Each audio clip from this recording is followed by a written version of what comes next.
छुटा जी तो कैला रंगदारी रे घर चढ़ के मारबो बरियारी रे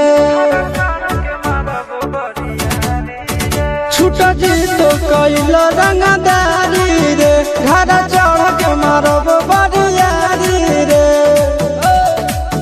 तोरा बाप के न तोरा दादा के चिन्हबो बेटा सब गोली मारबो तैगो गिनबो तोरा बाप के न तोरा दादा के चिन्हबो बेटा सब गोली मारबो तैगो गिनबो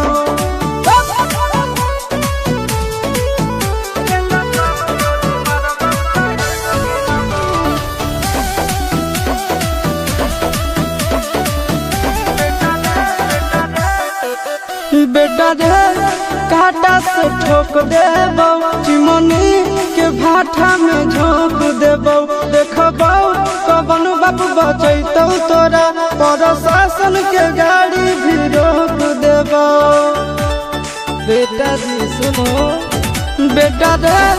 काटा से ठोक देबो चिमनी के भाठा में झोंक देबो देखबो कवन बाप बचैतौ तोरा प्रशासन के गाड़ी भी रोक देबो तोरा जैसन के हम खड़े खड़े गिनबो बेटा सब गोली मारबो तैगो गिनबो तोरा बाप के न तोरा दादा के चिन्हबो बेटा सब गोली मारबो तैगो गिनबो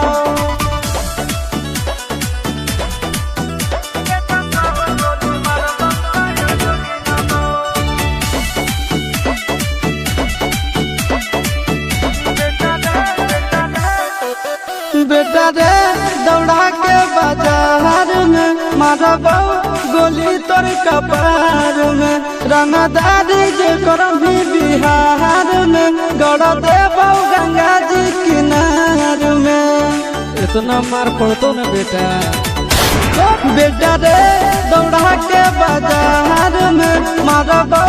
गोली तोर कपार में रंगदारी जे करभी बिहार में गड़ देबो गंगा जी किनार में कहो चिंटू आशीष के कारण सुनबो बेटा सब गोली मारबो तैगो गिनबो तोरा बाप के न तोरा दादा के चिन्हबो बेटा सब गोली मारबो तैगो गिनबो